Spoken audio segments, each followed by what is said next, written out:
Sveiki, aš esu Svetlana, ugdymo vadovė ir šiandieną mes su jumis pasikalbėsime apie šių dienų aktualijas. Būna dienų, kai vaikai gali jausti nerimą. Galbūt jie ką tik atėjo į darželį, galbūt šiandien jiems nėra nuotaikos, o gal jie tiesiog pavargo nuo dienos įspūdžių.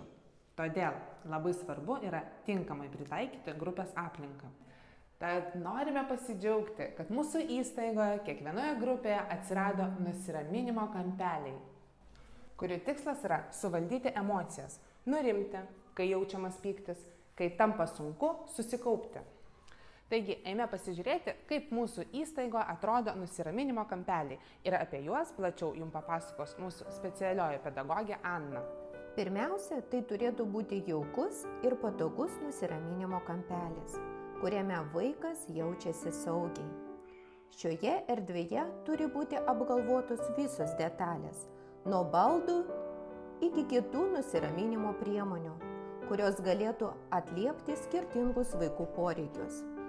Vertėtų užtikrinti ramių vaizdų, garsų, kvapų ir lytėjimo patirtį, kuri padės vaikui sumažinti stresą, nusiraminti ir suvaldyti emociškai.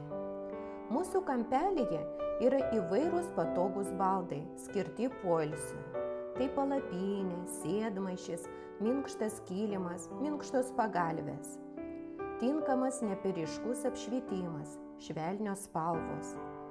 Daiktai ir priemonės atliepiantys skirtingus vaikų poreikius. Pavyzdžiui, čia yra antistresiniai žaislai, ergoterapinės masės, nusiraminimo buteliai pripildyti įvairių skysčių, guminės dėlionės. Čia jūs surasite ir įvairias knygas apie emocijas bei nusiraminimo korteles. Ateityje planuojame pildyti kitais daiktais ir priemonėmis. Norime atskleisti paslaptį, kad ir mums kartais labai norisi čia pabūti.